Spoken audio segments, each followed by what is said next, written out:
C'est l'invité du 19-20 ce soir, Thierry Lacroix, le meilleur buteur de la Coupe du Monde de rugby 95, s'apprête à intégrer le club orléanais.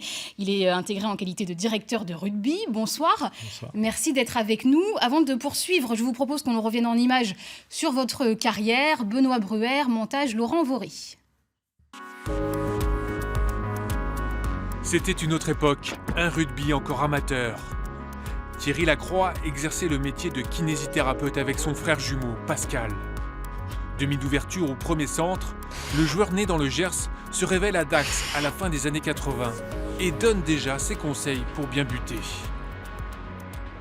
Ça commence par la position du ballon, légèrement incliné vers l'avant, puisque je fauche énormément la balle, donc je suis obligé de m'ouvrir l'angle au sol. Ensuite, donc, ma course d'élan, 3 pas ou 5 pas, non 5 pas, 3 pas sur le côté, justement pour être un peu décalé, puisque je fauche. Et puis bon, je visionne les poteaux, après je regarde que l'impact du ballon et je frappe. Buteur né, Thierry Lacroix est rapidement appelé en équipe de France, aux côtés de Jean-François Tordeau, Olivier Roumat ou encore Laurent Cabane. Il connaît sa première sélection en 89 face aux Wallabies et remporte son seul tournoi des 5 nations en 1993 en marquant un essai au Parc des Princes face à l'Écosse. Je crois qu'on a retrouvé un groupe avec une équipe de France enthousiaste, entreprenante et c'est ça qui est positif. En 1994, il termine meilleur buteur du championnat. Il est logiquement sélectionné un an après pour la Coupe du Monde en Afrique du Sud. Dominateur en poule, les Français battent les Irlandais en quart de finale, mais s'inclinent face à l'Afrique du Sud en demi. Dans des conditions dantesques, Abdelatif Benazi avait sans doute ce jour-là aplati dans l'en-but, mais l'essai est refusé. Dans le vestiaire, c'est l'abattement. Malgré cela, Thierry Lacroix termine meilleur marqueur de la compétition avec 112 points.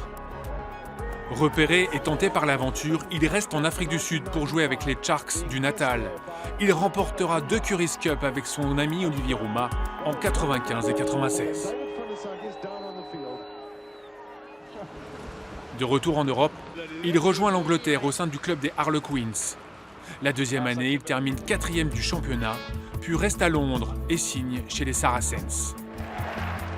Il rentre ensuite en France à Perpignan et restera le tout premier joueur à avoir accepté un micro sur lui pendant une rencontre professionnelle. Les gars, calmez-vous. Hein? Ok Ludo? Il nous oppose de l'agressivité, de la folie, il faut qu'on se calme nous. Il faut qu'on construise. En 2003, il termine à Castres sur un nouveau titre, victorieux du bouclier européen, et à 37 ans, il raccroche les crampons après 20 ans de carrière au plus haut niveau. Serial buteur, boulimique d'expérience et bout en train, Thierry Lacroix devient ensuite consultant sur France Télévisions avant de s'en aller vers de nouveaux horizons. Alors Thierry Lacroix, qu'est-ce que ça vous fait de revoir ces images qui ont ponctué votre carrière ? Ça ne rajeunit pas déjà.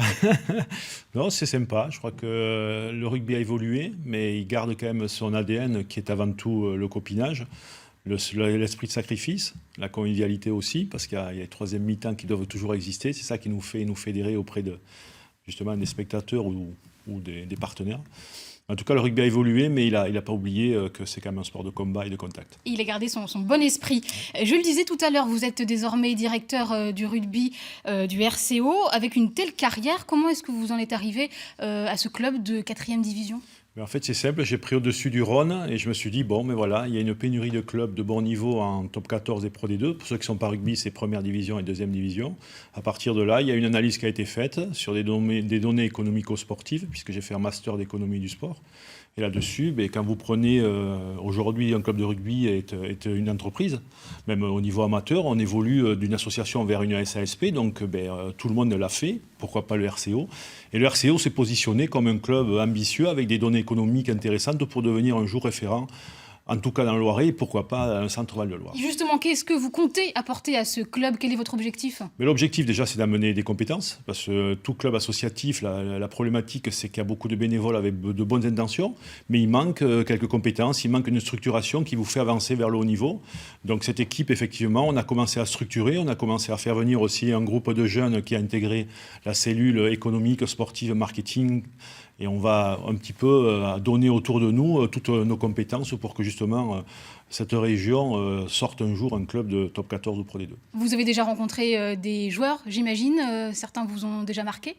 Il y en a quelques-uns, mais on a une bonne pépinière. Il y a de très très bons jeunes joueurs. Les U16, U18 sont d'excellents joueurs. On a quelques bons joueurs sélectionnés dans certaines équipes de France. Donc la formation est bonne. Aujourd'hui à Orléans, c'est important, c'est la base de tout développement. Maintenant, il faut après franchir ce cap qui est la maturité.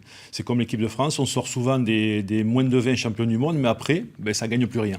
Donc on le retrouve aussi dans les clubs au niveau national. Est-ce que votre notoriété peut permettre d'attirer l'attention sur Orléans, d'attirer l'attention des sponsors par exemple ?